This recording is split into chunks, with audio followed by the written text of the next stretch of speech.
भगवान गौतम बुद्ध जो इतने करुणामयी हैं कि करुणा के सागर हैं, फिर उन्होंने क्यों ली राजा की इतनी कठिन परीक्षा कि राजा को कहा नग्न होने को। आइए इस वीडियो में जानने की कोशिश करते हैं। एक बार एक राजा बुद्ध के पास आया। बुद्ध के आश्रम में बहुत भीड़ थी। राजा ने कहा कि मैं आपसे एकांत में कुछ बात करना चाहता हूँ। बुद्ध बोले, सर्वत्र एकांती है, यहीं बोलो। राजा ने कहा, मैं संन्यास लेना चाहता हूँ।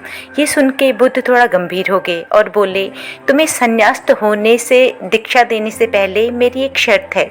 राजा ने अस्वस्थ होकर कहा, जब दीक्षा लेनी ही है और सन्यासी होना ही है तो सारी शर्तें मंजूर हैं। बुद्ध ने आदेश दिया कि अपने सारे कपड़े उतारो, जूते उतारो और नग्न हो जाओ और अपने ही राज्य के राजमार्गों पे स्वयं को जूते मारते हुए चक्कर लगा के आओ।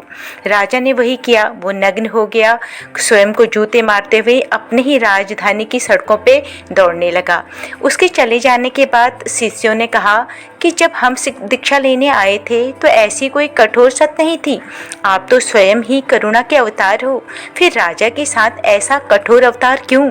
बुद्ध बोले, जब तुम लोग संन्यास लेने आए थे तो तुम्हारे अहंकार इतने बड़े नहीं थे, इसलिए तुम्हें द्वार द्वार की भिक्षा मंगाकर ही काम चल गया।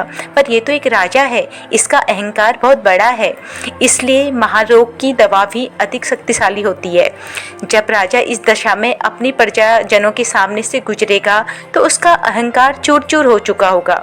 राजा ने शाम तक सत पूरी कर ली और बुद्ध के चरणों में आकर बैठ गया और कहने लगा, गुरुदेव, अब मुझे दीक्षा दे के संन्यास्त करो। बुद्ध ने राजा के सर पे मुकुट रखा और कहा, अब तुम्हें संन्यास लेने की कोई ज़रूरत नहीं है, जाओ और स्वामी भाव छोड़ के सेवक भाव से राज्य करो। अब तुम एक राजा नहीं बल्कि राजश्री हो चुके हो।